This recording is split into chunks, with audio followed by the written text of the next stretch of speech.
So, I am excited to announce our guest, Frank Bruni. We're here celebrating the release of The Beauty of Dusk on Vision, Lost and Found. Frank Bruni has been a prominent journalist for more than 3 decades, including more than 25 years at the New York Times, the last 10 of them as a nationally renowned op-ed columnist who appeared frequently as a television commentator. He was also a White House correspondent for the Times, its Rome bureau chief, and for 5 years, its chief restaurant critic. He is the author of 3 New York Times bestsellers, and in July 2021, he became a full professor at Duke University, teaching media-oriented classes in the School of Public Policy. He continues to write his popular weekly newsletter for the Times and to produce occasional essays as one of the newspaper's official contributing opinion writers. Bruni will be in conversation with John King, CNN's chief national correspondent and anchor of Inside Politics. Please join us in welcoming them to Politics and Prose.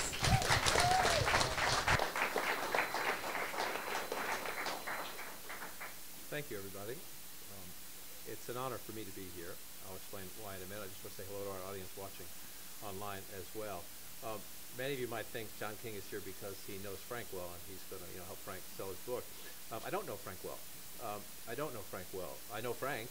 We know of each other because we have sort of overlapped in our careers. But Frank reached out to me when he was trying to figure out what he's going to do on this book tour because he watched recently when I discussed my own challenge, journey. And that's one of the things we're going to talk about. What word do you pick for it? If you don't, for those of you who might not know, probably don't know, I have multiple sclerosis. And I kept that secret for 13 years. I was diagnosed in 2008.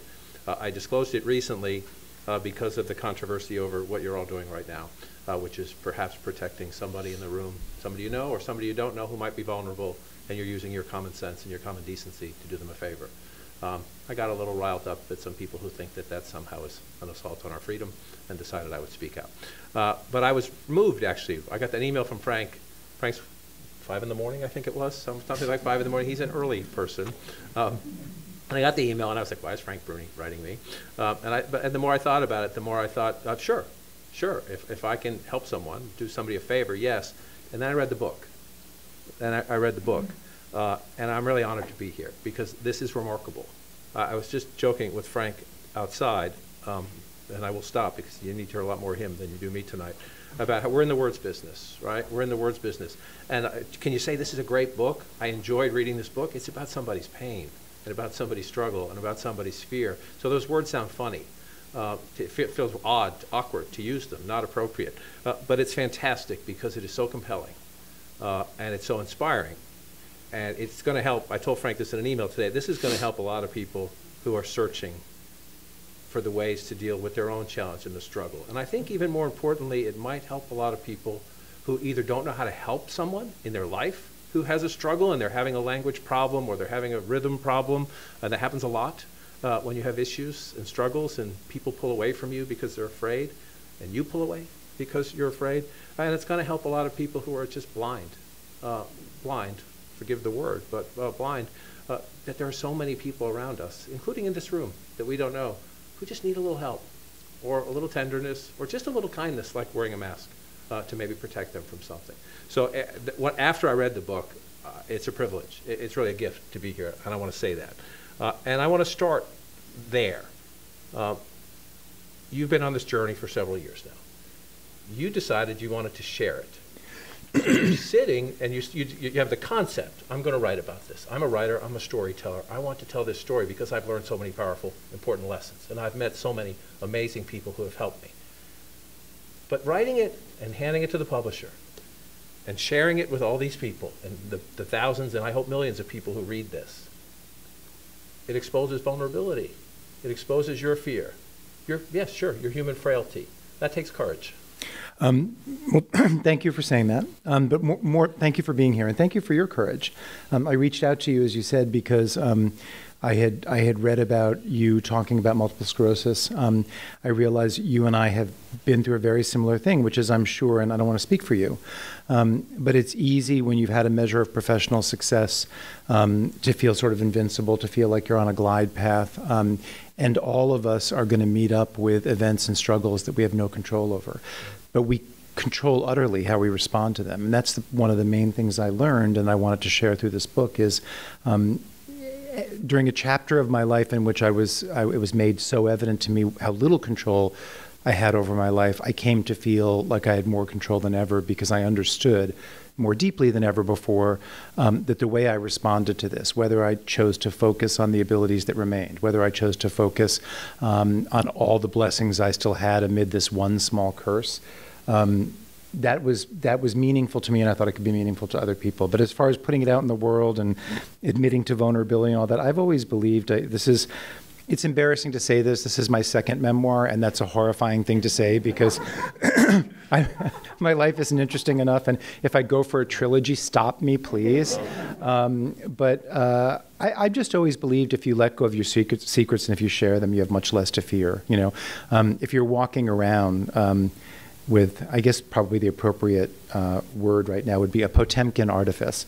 Then you're constantly worried that people are going to see behind it, or that you're going to let it drop. If you just kind of say, this is me, this is my pain, this is what I struggle with, I find that liberating. You must have felt really liberated when you talked to People magazine about what you'd been through.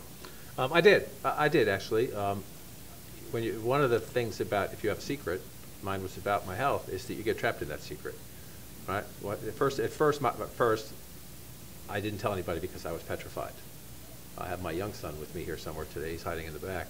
I have two older children. They were in middle school at the time. So am I going to be? My daughter played basketball. My son played baseball and football. Am I going to throw the ball with them? Am I going to be able to do this? Am I going to lose my ability to walk? Am I going to lose my ability to pick things up? I was fear at first, and I thought that my bosses might discriminate against me, not in a bad way. I don't mean that this is not to criticize my bosses, please, but for the right reasons, to protect me. I used to go to Iraq on occasion. The Iraq War was underway back then. I used to leave Washington and go cover hurricanes and tornadoes and big stories. Occasionally go to Israel when Israel and Hamas were saying hello to each other with mortars in that way. And I was afraid my bosses, to protect me, would just say, you probably shouldn't do that. I don't mean discrimination in a bad way at all, just to try to look out for me, thinking we can't let Cowboy do things he shouldn't do. And so then it's 2 years, 4 years, 5 years. So it's like, why would I tell anybody now? If I tell people now, they're going to think something's wrong. And I have great medical care, and trust me, I have issues. My right hand doesn't want to work today, but I'm okay. I'm okay. And like in the book, and Frank just lays this out beautifully. There's a gift in the challenge. There's a gift in the challenge. You learn a lot about yourself. You learn you're not alone.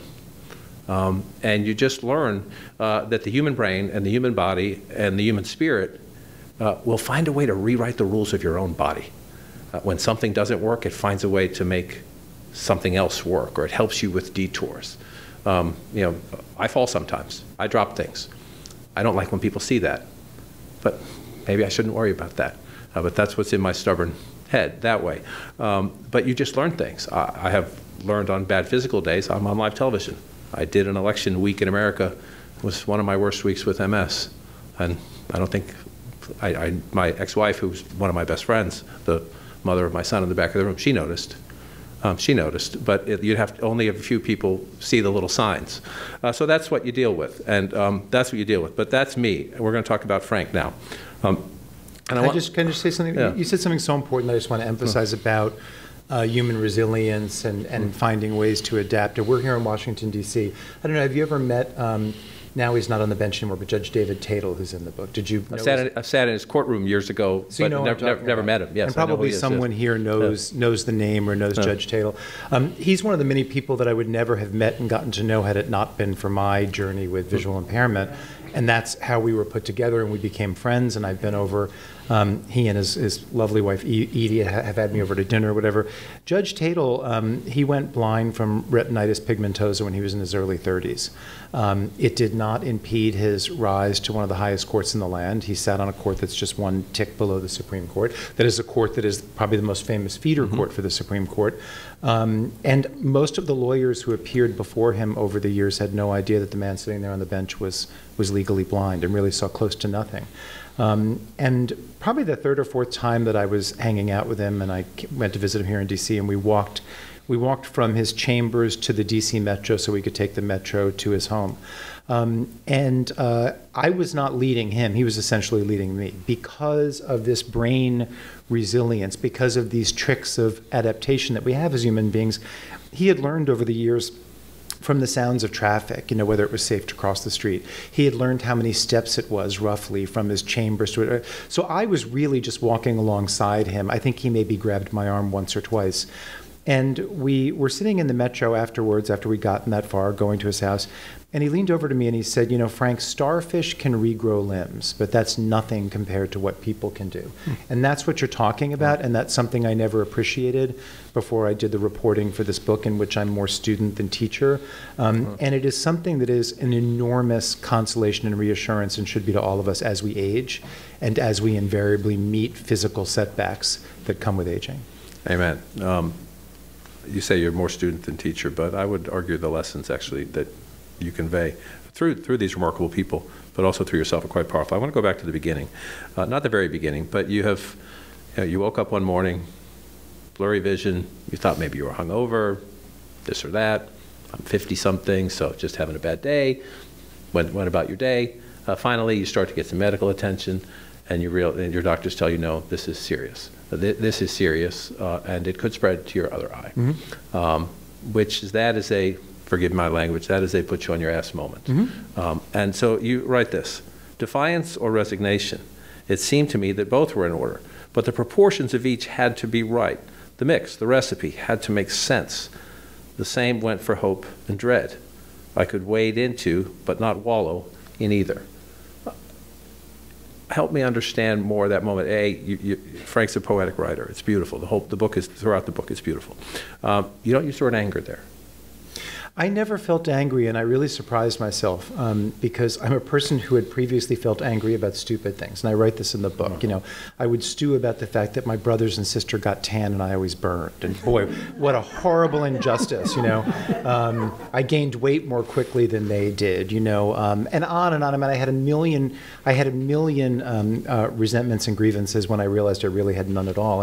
And I thought I would be the kind of person who would seethe with anger. I thought I'd be the kind of person, if you told me this was going to happen, I thought I'd be the kind of person who would get into the fetal position, who would really milk the melodrama of it, call friends and say, can you come over? And by the way, bring a martini shaker and Hendrix. But I didn't. And that's one of the reasons I ultimately wanted to write the book, because I think most of us are a whole lot, and I think you'll probably nod and speak to this, most of us are a lot stronger than we realize. And we don't realize how strong we can be until we're called on to be it. And I wrote this book not because I don't think my reaction to this then or to this day is extraordinary in the least. I wrote this book because I think I'm ordinary. I think I'm representative. And I hope people read this and say, okay, well, if something that I never thought would happen to me happens to me, I may in fact find that I have a strength I can tap into that I wasn't expecting. Yes and no, in the sense that, yes, you're not alone, but the way you pull these stories together is extraordinary. Just in how it helps illuminate through you and through these other heroes in your book, and then get to the idea that, as you said, and we'll go through this a bit later, that so many people, almost everybody has we all have a challenge, call it what you will, a struggle, a hardship. All the perfect people, raise your hand. I don't mean perfect of character. I mean just perfect of, you don't have a dark moment. Think about what we've all been through. I mean, that's why it's great we're here tonight, the second event here at the bookstore. Think of what we've all been through the last few years. And, and we don't even quite understand what that has done to us and what it has done to our children and what it's done to our communities. We're still trying to figure that out. And yet, we're here. Back to Frank's point about the resilience of the human spirit. I want to read some more about when you have this moment of whoa, and then you start to figure out, what am I going to do about it? And I just find the optimism here is really heartwarming, and I think telling about who you are. Strangely, I began to feel more alive, more attuned, more appreciative. Did that make me sort of cliche? You bet. And this is a warning for those of you just beginning to read the book. You should brace yourself for a boatload of cliches and jump ship if they're going to bother you. They shouldn't, because a small part of what I came to appreciate was that cliches are cliches. Enduring, axiomatic for a reason. right? And you just talk about the kissing cousins of the veritas, ups and downs. Where did the optimism come from? Was it always within? I don't think so. I think I was just, I mean, I feel very blessed. I think I just realized I had a very stark choice. I could take the measure of what I'd lost or what had been taken from me, or I could really focus on what I was going to make of what remained. This book itself is a sort of paradox or oxymoron because it is more difficult for me. Not majorly, but minorly. It's more difficult for me to write than it was before. I used to be the cleanest, fastest writer. And now I'll write several paragraphs and I'll go back and look, and because of the oddities of my vision, there'll be all these typos that were never there before, and I have to budget time to go back and fix the typos. And there's also this weird way in which the soup of my vision makes a gumbo of my thoughts. And so I'm writing this book at a time when writing is more difficult than ever. So I have a choice. I can focus on and stew about the fact that it takes me longer to write than it did. Or I can focus on and celebrate the fact that someone wants to read the book, that someone wants to publish the book, that, yeah, my words don't come out as polished and perfect a fashion as they did before, but once I adjust for that, once I build in the extra time, there are still people in the world who are willing to read my words. There are editors who ask for them. There are publishing companies and newspapers that publish them, and it is as easy to focus on that as it is to focus on whatever measure of hardship is involved in the task.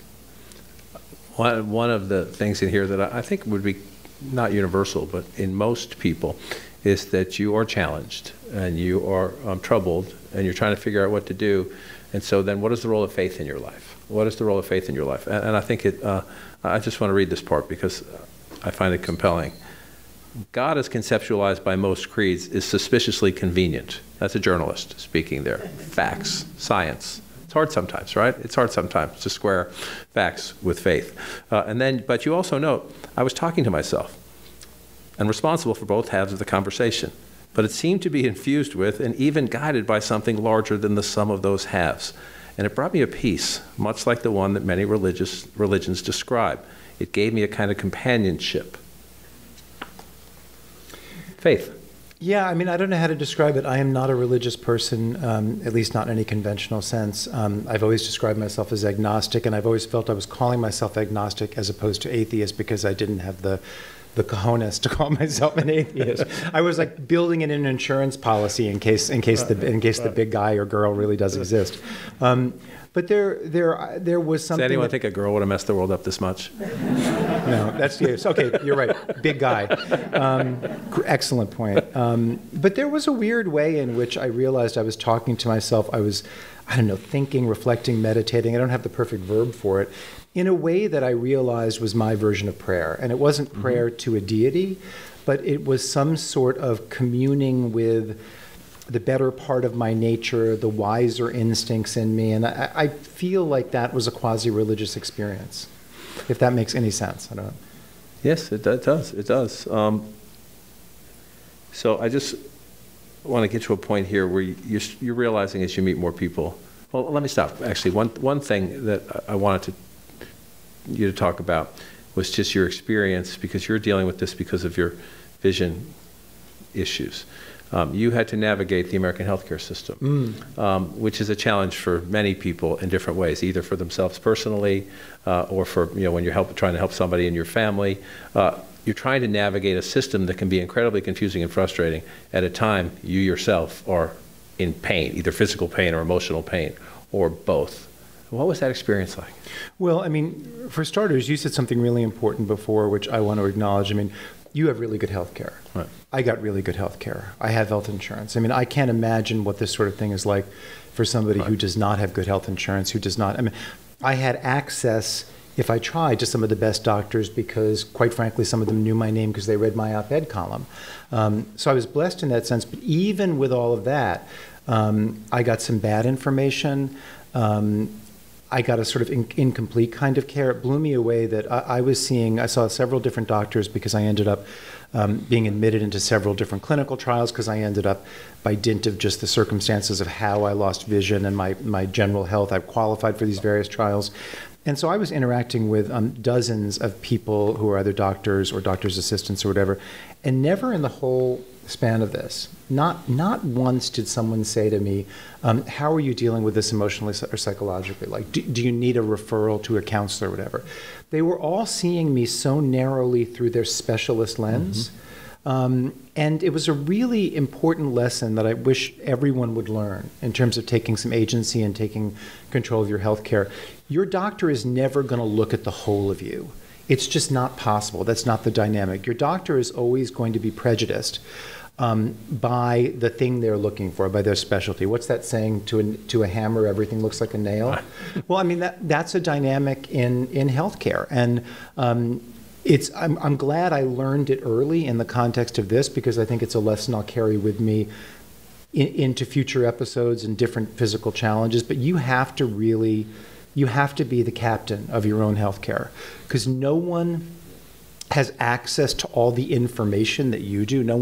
You are the home, you are the thermostat, right? Your doctor is only going to be as good as the questions that you go into that office armed with and ask. And you can make your doctor a better doctor by going in with informed questions, by kind of essentially drawing out the very best and most in your doctor. And I learned that early on, but it was frustrating, and it was that did make me a little angry. I had one doctor who said to me, I think flying in planes might be a little dangerous because of the limited oxygen. It might increase the chances of your other optic nerve being frazzled. And I mean, I fly a lot. And she said, but don't worry, you'll just fly with oxygen from now on. And I'm like, well, what is that? Like, I had this vision of myself as like a scuba diver walking on to the plane with a tank and all this. And I said, well, where am I going to get this? She goes, oh, it's easy. I will just write a note, and you just give it to the airline when you make your reservation, and they'll provide the oxygen. My next flight was on Southwest. I got on the phone. They said, "What the hell are you talking about?" Then I thought, well, Delta's my real airline, and they'll come to the rescue. And Delta was like, "What the hell are you talking about?" And then I did more research. I reached out to doctors. I found out there was hardly any widespread belief that flying was going to be a danger. So this oxygen wasn't so important. But I remember sitting there one night as I was going through all this, like sending emails, calling, and I thought, geez, I've been told I might go blind, and now I'm losing hours to this oxygen chase. Yeah. I was angry then. Well, the other thing I would say to anybody is don't go on the internet. About halfway through the book is where I just knew that your challenge, I talked a bit earlier about the gift of the challenge, was making you a better person. Making you a more aware person. Well, I had a lot of room for improvement. I don't know that to be true, but you're talking about the deaths of Kate Spade and Anthony Bourdain, and how people were describing them as out of character, and you're explaining it how that's one of the myths of our society, but also just of our lives, that we have this romantic view, whether it's of our parents, of our partner, or whatever, or our celebrities. Therefore, they're perfect, or they're immune. And of course, these were two people who had a lot of darkness in their lives. And you're right about that. To feel sorry for yourself is to ignore that everyone is vulnerable to intense pain, and that almost everyone has worked or is working through some version of it.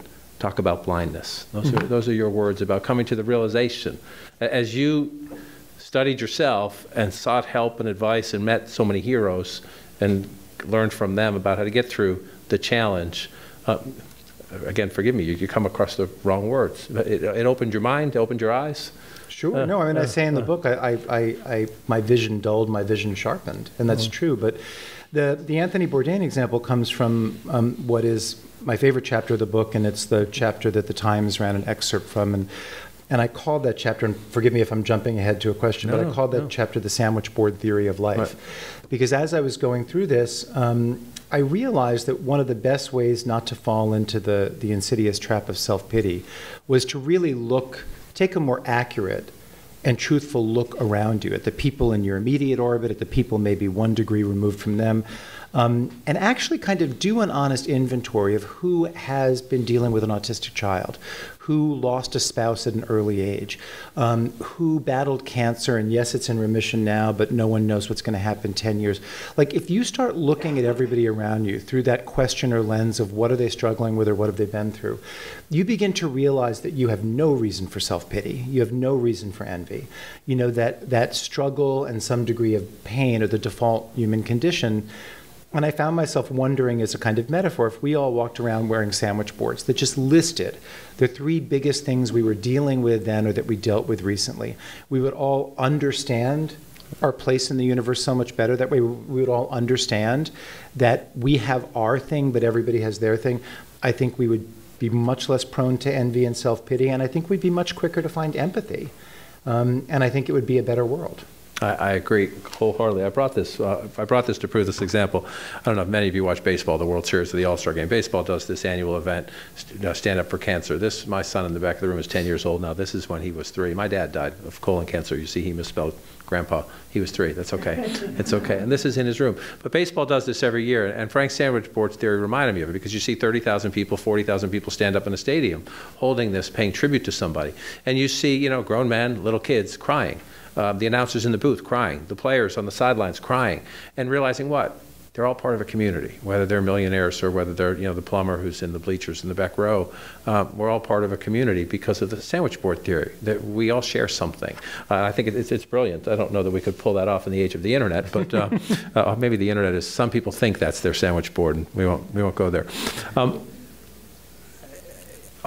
Among the people who is a very good friend of yours, first from journalism work and then became a very good friend of yours, is the former Senator Bob Kerrey, who, Vietnam veteran, Navy SEAL, had amputation of his foot, lower leg in this. And you talk about the lessons about how he taught you how, because of his experience, a man who lives his life in constant pain. I spent a lot of time in my life covering Bob Dole, who we lost, in recent months. Yeah. Same thing. Lived his life in constant pain. Made him a much more empathetic person, a much more aware person. Senator Kerrey talks in here about how he could just see it, and you just watched how he just knew it. He could walk into a room and knew you were in pain. Walk through how just the enlightenment of that. Well, I want to back up a second, just say Bob Kerrey is an extraordinary, extraordinary man, and I just want to tell briefly, just because it speaks so well of him, and it speaks of something that still exists in politics, but I think is all too rare. Can I just say how I met him? So I'd known who he was for many years, senator, governor. I'd never met him. He was convinced by the Democratic Party to try to re-enter politics in 2012. Nebraska, which he governed, which he'd been a senator from, had become a very red state. But they were thinking, if any Democrat can turn that red seat blue, it's Bob Kerrey, because he is such a favorite son of Nebraska. He was living in Manhattan at the time, but he kind of went back and he began campaigning for that Senate seat as the Democratic nominee. And I heard, so I knew of him, but I didn't know him. And I heard from a mutual friend that was the year when a lot of referendums were being put on state ballots around the country to legalize same-sex marriage. And I heard from a mutual friend, that Bob, in his stump speech, pretty much, or at every appearance he made in Nebraska, he would bring up loudly, early, and proudly his support for same-sex marriage. And there was no political argument for that. There was no argument you could make that was going to work to his political advantage in Nebraska. And so I got his cell phone number. I called him. I said, "This is Frank Bruni of the New York Times. I want to write a column about the way you're campaigning about this particular thing." And he said, "Delighted to." I said, "I want to fly out to Omaha and do it there." He said, "Delighted to. I'll have my scheduler get in touch with you." I then get a call an hour later from his scheduler who says, "Oh, Mr. Kerrey misspoke. He doesn't have time to do this. He can't do it." And I just knew that these were political aides running interference and trying to kind of save him from himself. There was this game that I kept calling him, they kept calling me. He finally overruled them entirely. I flew out to Omaha. One of his aides tried to babysit the tequila dinner we were having. He sent the aide away, and he talked about it, and it turned out that if you go back to 1996, when Bill Clinton was signing the Defense of Marriage Act, which was an anti-same-sex marriage thing, when people like Chuck Schumer in the House were voting for the Defense of Marriage Act, Bob Kerrey from Nebraska at the time was in the minority of senators who voted against the Defense of Marriage Act. We became friends around that. We began meeting for dinner and drinks frequently in the subsequent years. But I never heard anyone ask him about losing the lower half of one of his legs in Vietnam. And I did search the internet. I know we're not supposed to do that too much or in reckless ways. For healthcare advice, never. But I also found that like there was really very little written about it. It was either he had never talked about it, but I knew him well enough then to know that he's not hiding this. No one was asking him about it because we suffer this excess of courtesy and politeness. We think we're going to intrude on people. We think we're going to bring them down, but a lot of them would actually like to talk about what they've been through. And so many years into this friendship, I finally say to him, Bob, I'm writing this book. Can we have a long lunch and just talk about the part of your leg that's not there? And we did. And it meant something to him. It meant something to me. It's in the book. But it's the real lesson of Bob Carey, I think, is that we don't need to dance around all the things we dance around. And we might actually be performing a great kindness if we asked people to share what they've been through. Because if they don't want to, they'll give you that signal right away, and you can just, put the gears into reverse.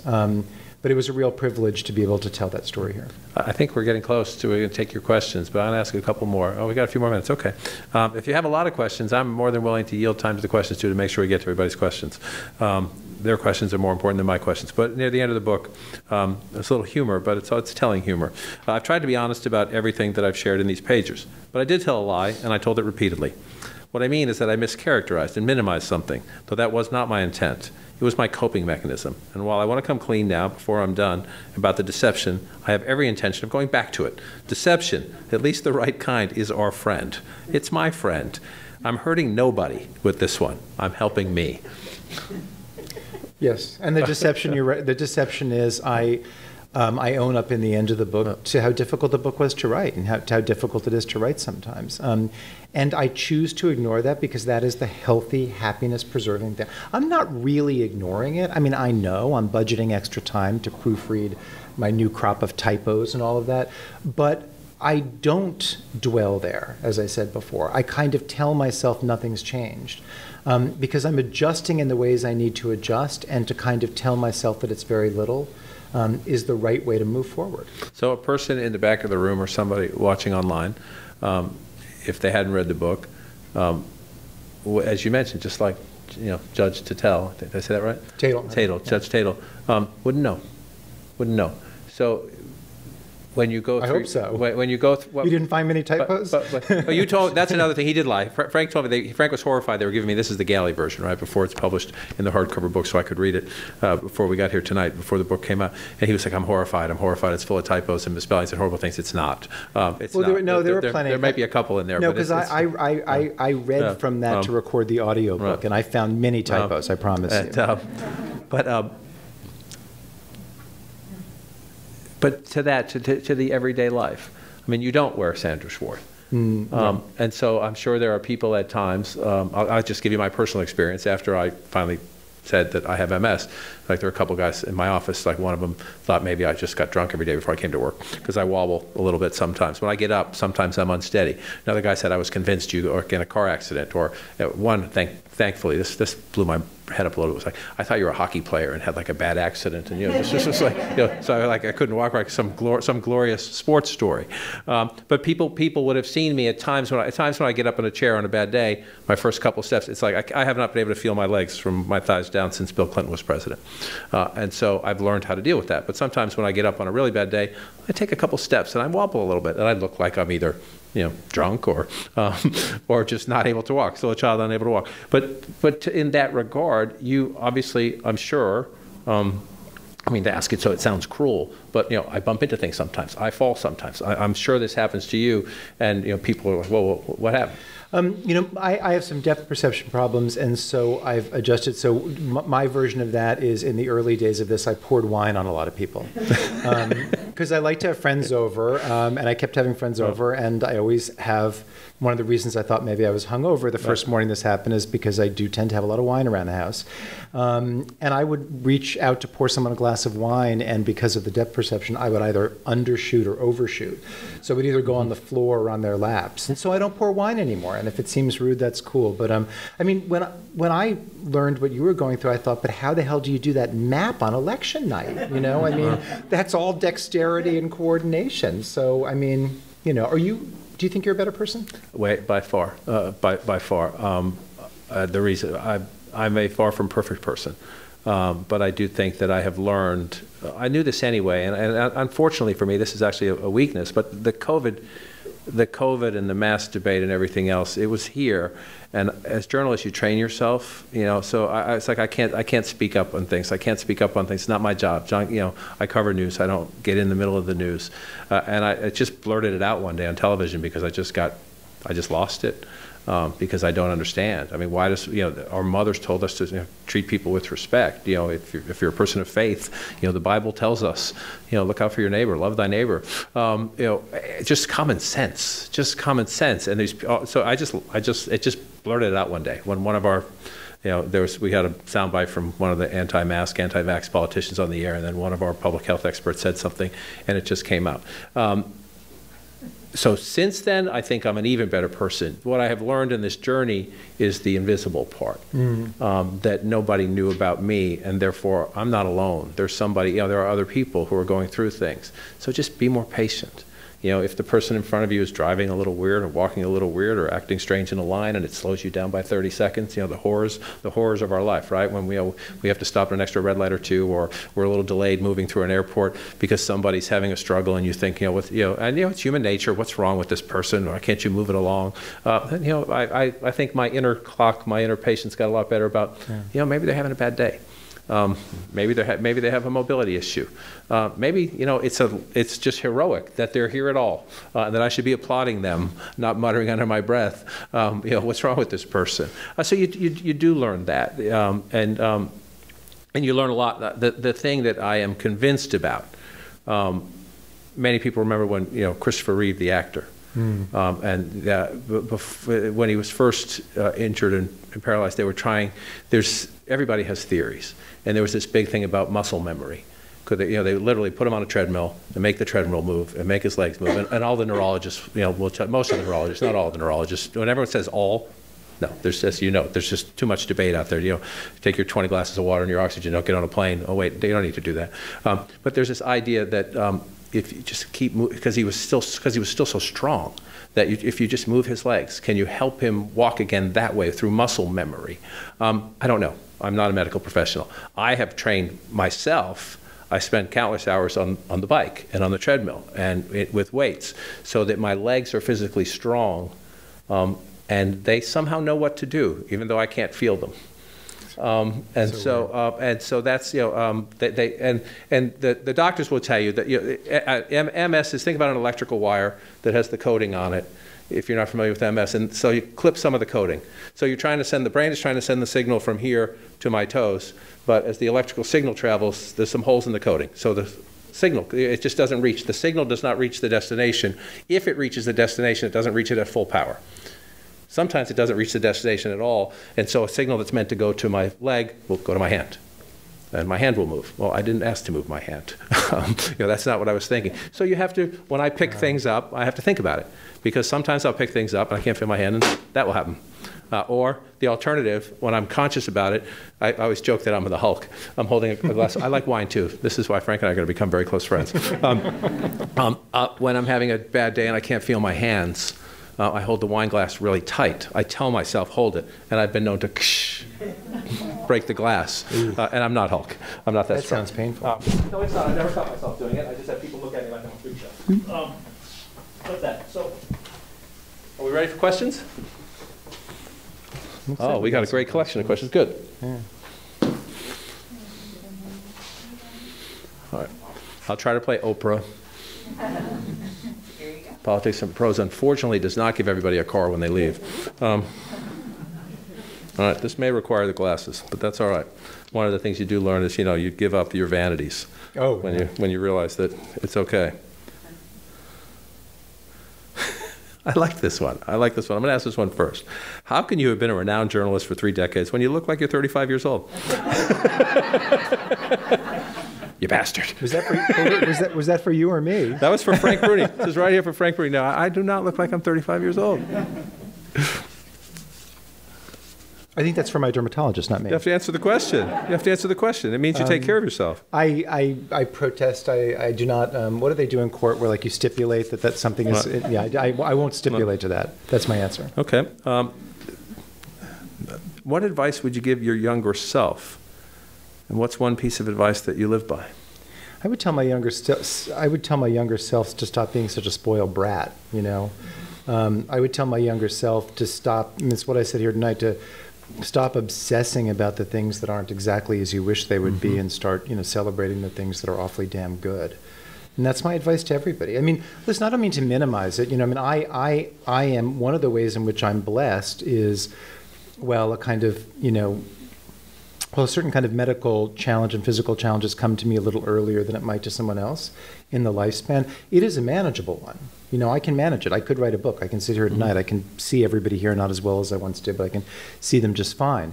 You know, you really have a choice. You can stew in what you don't have, or you can find gratitude for what you do have, and it's just so much more happy making to do the latter. And I don't mean to sound like a Pollyanna. What I was about to say before, and I got sidetracked, was, you know, what I have is manageable. There are people who have things that are unmanageable. There are people who are living in a degree of pain or with a set of limitations that you cannot draw a silver lining around. You cannot spin in a positive way. I'm well aware of that. And my awareness of that is one of the reasons why I feel so privileged and blessed. But many of us have struggles that we can cast in a much, much more positive light, that we can frame in a way that leaves us some room for gratitude. And if we are fortunate enough to have that level, that degree of struggle, we owe it to the universe to do that. I mean, to make a weird connection to current events, I watch what's happening in Ukraine, and I feel like if any of us in this room is not taking a moment every day to be thankful that we're living in this country, to be thankful that for all of our problems and all of our partisanship and all of our polarization and all of our fears about what might happen 10 or 20 years from now, we are living right now in peace. We aren't fleeing our homes before the bomb comes. And we need to be thankful for that, because much of the world, for much of history, has lived in the kind of upheaval and terror that Ukraine is living in now. And if you are a citizen of this country and this generation and this place and time, you are ahead of the game already. I'll put. My question is about vulnerability. Which story or lesson from the book required the greatest vulnerability to share? I don't know. I'm pretty much an open book, but I never know where, I don't know if this is an answer to that question. I'm pretty much an open book, but I never know where to draw the lines with other people. You know, when I wrote a previous memoir, I know I sound like such a jerk, right? I was very careful to show like the very first version of it to every member of my family and say, if you have any qualms about anything here, that's more important than a good story, and it'll go out. In this book, I write, for example, about my dad having dementia. You know, and that's something that many people experience, and there's no shame in it. But I hope I did that exactly right. I hope I said enough to bring his story into mine in a way that was important, but not so much that I violated someone else's privacy. So I guess my answer is the toughest stuff is figuring out how not to decide for someone else to be vulnerable when it's not my choice. Which gets to the second half, the follow-up question here.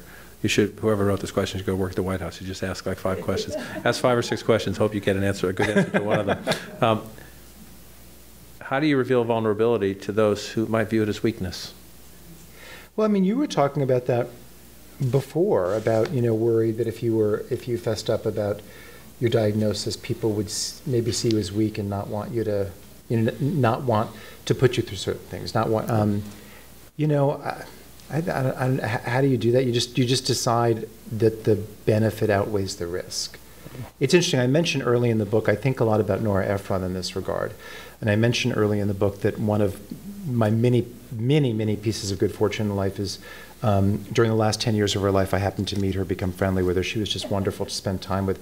And Nora, it's fascinating, and I actually have shown the documentary about her to a class that I'm teaching at Duke right now in first-person writing and autobiographical writing, because we've talked about the question, you know, what about yourself do you decide to write about and what don't you decide to write about? And what do you have the right to write about and what do you not have the right to write about? And Nora had lived a life of first-person disclosure, of, when her and Carl Bernstein's marriage collapsed, she turned it into the novel Heartburn.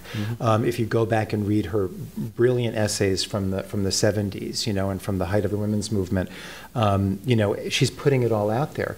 She lived for the last 5 years of her life with this terrible diagnosis, with this ticking clock on her life, and told almost nobody. She didn't tell her sons until like the final months. And that, no one really knows why, but the belief is because this woman who had learned to live in such candor most of the time was worried about being seen as weak in that particular way. Was worried that maybe the studio wouldn't want her to direct the movie anymore. And it's terrible that people have to make that calculation, but they do. And you just kind of decide, you do a kind of cost-benefit analysis. This is a great question because I touched on a few of the relationships, and you've touched on a couple others. But one of the great connective tissues of the book is that just different people from different walks of lives and different experience, who again remind us that we all have some challenge in our lives, and it's heroic. Many of these people, how important were the various relationships you formed with others, with medical hardships, to your journey of acceptance and vision found? Very important, because they made me feel less alone. And because they gave me examples, of what Judge Tatel said about starfish. Probably the most important, and the one that I felt such a sense of lost time, is one of my best friends from college at UNC Chapel Hill, in her mid-30s, at a very young age, was diagnosed with pretty severe Parkinson's. And by that point in time, we were not in close touch, so I didn't know a lot about her story, and I wasn't really proximal enough to her to offer much comfort or support. But we intersected again shortly after this happened to me. And in the same way I said to Bob Carey, would you like to talk about what happened to your leg? I said to her, Dory, I've never asked you about your Parkinson's story in any detail, and I apologize if that's a failing. Would you want to talk about that? Would you want to share it? And I warn you, it might end up in a book and all that. She was so glad isn't the right word, but she was so ready to share what she'd been through. And not hearing her, we did this through emails, but learning of her journey, learning all of the moments of terror, all the moments of uncertainty, how she navigated them, that not only made me feel so much less alone, it made me feel useful as an audience, and I think we can all be useful in that way to the people in our lives, but again, it also showed me, that's a much, much steeper challenge than anything I faced.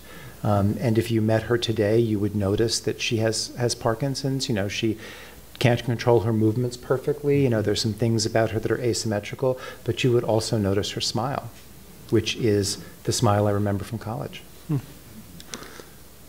This is important. And the book, I think, helps with this. How do you reach a loved one with a chronic illness who is proud and doesn't want, quote, special treatment, but needs it? Oh, boy, I don't know, but I think you do it gingerly and on the person's terms. I think all of this, to some degree, is about reading people's cues and adjusting the kind of speed and fullness with which you approach them according to those cues. And I think everyone is approachable bit by bit, and everyone's defenses can be overcome bit by bit, but sometimes it requires a certain kind of pace and a certain kind of patience. I'm going to let you go first here. Both of you have struggled with what are usually thought of as visible illnesses, ones that you can hide if you so choose. How do you think your journeys would have been different, would have differed, if your maladies had been more easily visible? You sure you don't want to go first? Positive. Your book. I don't know. There's a kind of uninteresting literal answer, which is people would have probably been more visibly concerned and asked me more about what I was going through. I was so often told, but you look like nothing looks different about you. And it's an interesting, people say it's a natural reaction, but it's hard not to hear it as someone saying, you're not really going through anything, are you? Because you look the same. So I think it would have been different as I wouldn't have had that experience of feeling almost challenged, feeling almost kind of disbelieved. But I think I probably, I don't know, this is a tough one. Yeah. Your turn. We've just encountered the very finite limits. Well, I do know that if my symptoms were more visible, I would have had to. I would not have been able to. If I wanted to keep doing the job I do, I would not have been able to keep it secret. That's without a doubt.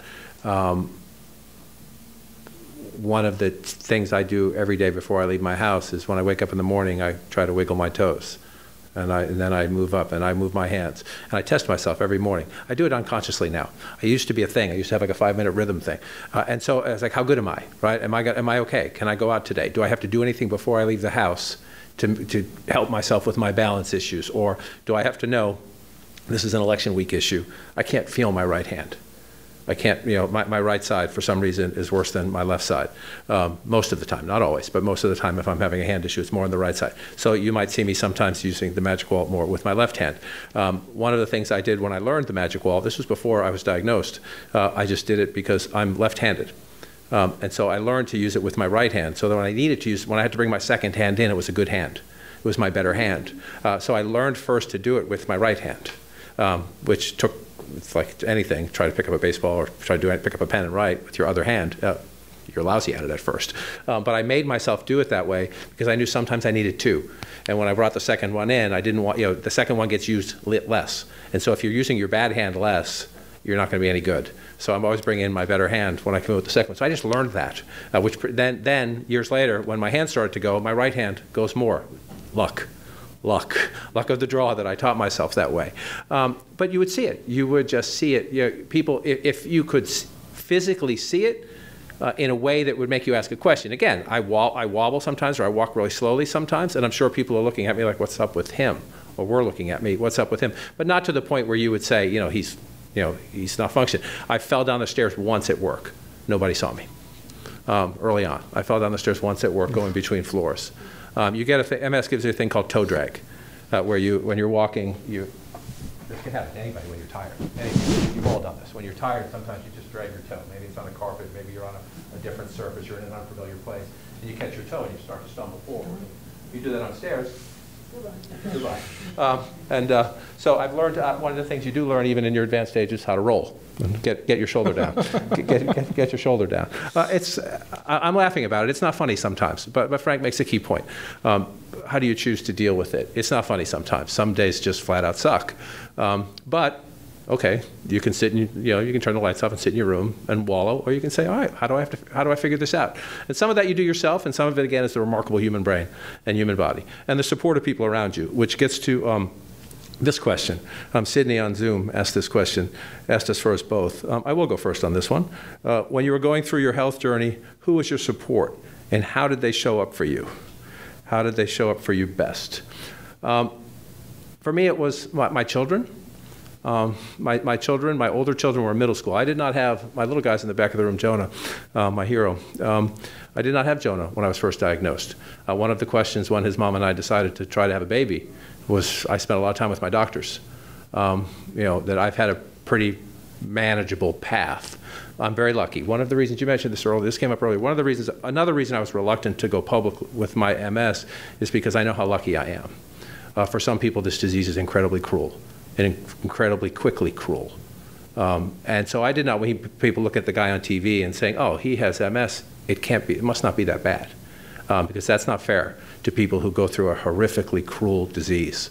I'm lucky. I have good medical care, and my disease, thanks to the medications, they found one that's working for me. Some people take years. They switch, they go back and forth, they try them. The second med they tried with me has slowed the growth of my lesions on my spine and in my brain significantly, so that my symptoms are progressing, but at a very glacial pace, which leaves the doctors optimistic that I'm going to have issues forever, but that I'll be able to be up and go. But my children who were in middle school at the time, I explained it to them, and those are hard moments, because at those moments you don't know. The doctors say, we think you're going to be, where you'll have some limitations, some restrictions. As time goes on, things will get worse. But if you have gotten this far, once they diagnosed me, they figured out I probably had MS for 10 or 12 years. They were minor symptoms, so they were attributing them to other things, which is pretty common. You have a sciatica issue, or you have I have some damaged discs in my spine, so that's why my legs were numb. Things like, when they finally figured it out when it moved to my hands, they're like, well, if you've gone this far with it, you're probably okay. But you're still having conversations with your children. My two children who were in middle school at the time were just, okay, Dad, just tell us what you need. And it's hard for little kids to understand, but they were like, okay, okay. If you can't do something, don't do something. And then they didn't poke me. The support, how do they support you best? By asking me every now and then if I was okay, but not all the time. If you get the rhythm of that. Like not every day, not thinking I have to check in every day. Interesting, interesting. But also, I mean, I'm so touched by their response because also they were not like, are you not always going to be able to do everything we want you to do for us, Dad? They were like, it's going to be okay, right? Yeah, they said, we'll figure it out. Yeah. We'll figure it out. Whatever it is, we'll figure it out. That's awesome. I don't have kids, but I have really good friends, and you know, I just remember recruiting specific ones who I knew would be the right people. In the beginning, the first clinical trial I went through was a series over 3 months of 3 injections into the affected eye. And the idea of a needle being injected into my eye was as horrifying to me as I can see from some of your faces, maybe to you. And I had friends who were like, okay, you know, we're gonna turn this into an adventure and put like great thought into what we would do on the way there, where we would go drink immediately afterwards. I remember one of the friends of this with my friend Alessandra. We literally thought like, what is going to feel like the silliest guilty pleasure right after the needle goes into the eye? And we went to the Times Square Ruby Tuesdays. Iconic. For all you can eat potato skins and wine, and you know, and I was sitting there with a big bandage over my eye, and like, and I'm just drinking really bad wine and eating the worst possible food for you can. We only have a couple minutes left. I want to ask this one. I didn't see this one until just now. I also have. Do you say Naion, or do you spell out the initials? I never hear people say Naion. Yeah. They usually say N-A-I-O-N. But I also have N-A-I-O-N, the same eye stroke in both eyes. Right eye 1995, left eye 2019 at age 45. Have you considered launching a foundation site to be a one-stop shop resource for others to find news, resources, support? I haven't, but it's an interesting thought. I mean, I'm still sort of just now kind of talking about this book and that part of it. But if someone said to me as a, I don't know, semi-high profile sufferer of this, I could do some good in that regard, I'd be game. Yeah. I mean, there is an NAION kind of group on Facebook that seems quite active. I'm really, I don't know who asked the question or if it's a Zoom person, but I'm really, really sorry for what you've been through and the fact that it happened to the other eye, which it does happen 20% of the time. And, you know, I mean, that's a real challenge. But I hope in talking about this, some of the people with this feel a little bit less alone. And if I can do more than this, I'm game. Yeah. Can I have time for one more? Okay, good. Just get my time cues in TV. You learn that. Some of these are political questions. So we want to answer political questions? Let me ask this one first. Diagnostically, what does your medical future look like? And this is an important part of it. Many people with a disability worry it will define them. Do you? I mean, no, I don't worry about that, although if I was worried about that, the worst thing to do would be write a book about it, right? That's like asking to be defined by it. What is my medical prognosis?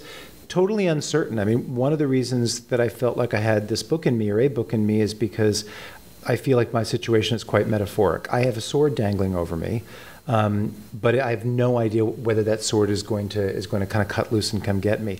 My sword has initials, N-A-I-O-N. I am told that there's a 15 to 20% chance, this having happened in one eye, that it will happen in the other eye.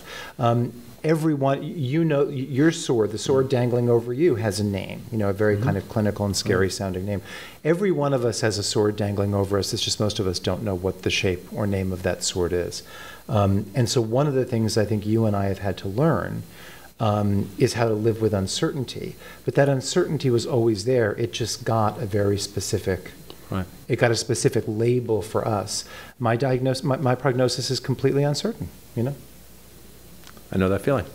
But you get up every day and you do it. I got time for one more. Okay, so here we go. Now we are getting the hook. We may have to get, just making sure. Let me try this one. I'm not sure where we're going here, but I like questions like this. What is the next sandwich board group that will become relevant to politics? Is it a new identity group? Oh, that's interesting. I don't know. I mean, you know, I feel this is going to be way too thematic with the book, but, and this is kind of maybe a half answer to it, but because they said identity groups, We have made great but super incomplete progress in this country. You know, recognizing, even if we don't do enough about them, the various ways in which we are discriminatory and bigoted, and the various marginalized groups that we don't treat justly. Oddly, and I say oddly because our politics right now seems like a gerontocracy, and I write about that in the book. But oddly, I still see, and maybe I'm just more sensitive to it because I'm getting up in the years, but I still see an enormous amount of ageism in our society. And it's so odd to me because it contradicts the fact that we have a much aged population. But in workplaces, I see everyone talking about the insufficient consideration given to all of these different groups that have been given insufficient consideration to. And I sometimes feel like ageism is left out of the equation. And I hope we have a little bit better conversation about that. That's my sort of non-answer to the question. It's a great point, though. Actually, even in the television industry, you can have 1 million people watch your show or 5 million people watch your show, pick a number. What the quote-unquote masters care about is the P 25 to 54. Right, because they think that's the demo, right? They call it the demo. They call it the demo, because those are the people who can still change their mind. So the advertisers, if you have a Buick, can convince you to buy a Volvo. So that's who the target is for, right? Well, that's nuts in the sense of the age we live in now. People are living longer, they're living more healthy.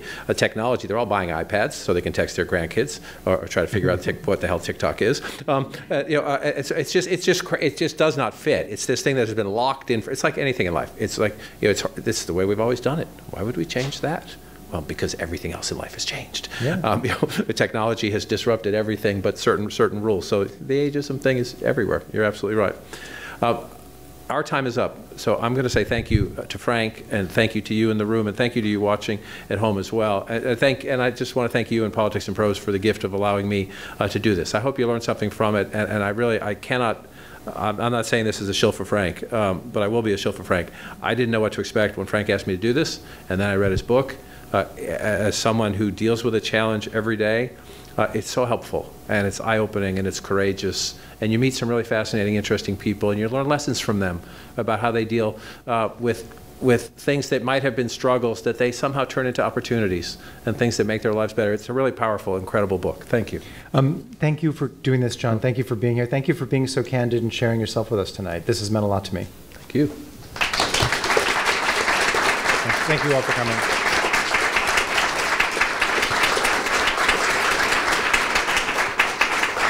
Thank you all for having such good handwriting, too, that I could read. It doesn't always happen. See, blessings.